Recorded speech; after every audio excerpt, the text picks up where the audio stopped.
Welcome into another edition of Inside the Lines. I'm Tommy Ashley. That's Grace Nugent. We're sponsored by Johnny T-Shirt. Carolina secures the series on Saturday against Miami, but falls today here in Boschheimer Stadium. What was it, 4-1? 4-2. 4-2. And the reason I'm confused about the score, because that is the score that was yesterday. Carolina won 4-2. It was a flipped one. It was that type of day. And by the way, just for the record, Grace, Carolina did not hit well. Scott Forbes talked about that in the postgame today. They didn't hit the ball well. They managed to win the series, which is always a good thing, but some issues need to be corrected going forward. Oh, yes. Forbes talked about in the postseason that he feels like his team is just playing okay, and I would completely agree, at least from an offensive standpoint. When you look statistically, they are one of the worst offensive teams in the ACC.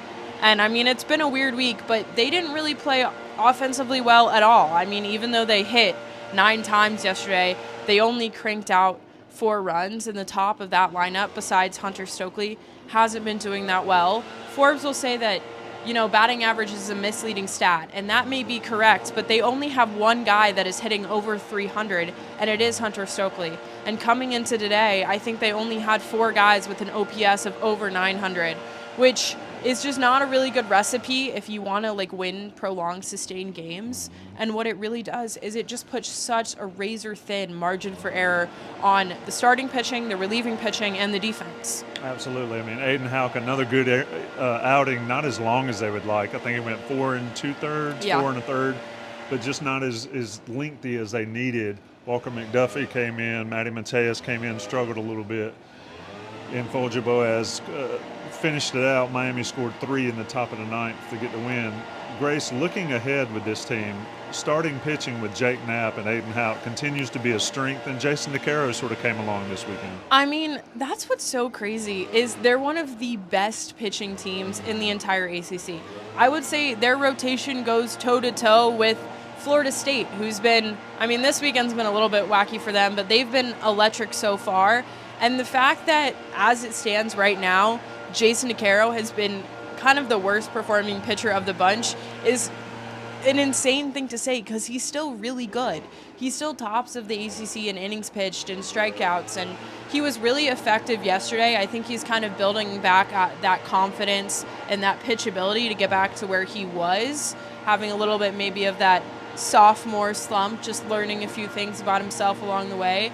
But, Jake Knapp has been electric. They shut him out on Friday. And then Aidan, even though he didn't go as long as he has before, he still pitched shutout innings. They didn't score. If your starter does that and he doesn't let the other team score, that should be a recipe for winning. But then again, like they have been in a lot of Sundays, because I believe they're 1 for 4 in Sunday ACC play, he just didn't have the run support today.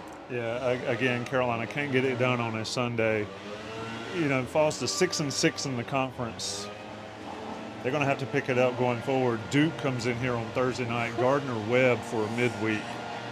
It's going to get interesting here because you've got Duke, you've got Wake and NC State all here in the Bosch. You need to win all those series, and you've got to go to Virginia Tech, who's starting to play well, and then, of course, to Florida State at the end of the season. And, if you look at the scores around the ACC, I think of yesterday, there was about 7 games, and 4 of them, at least 1, if not 2 teams, scored over 10 runs.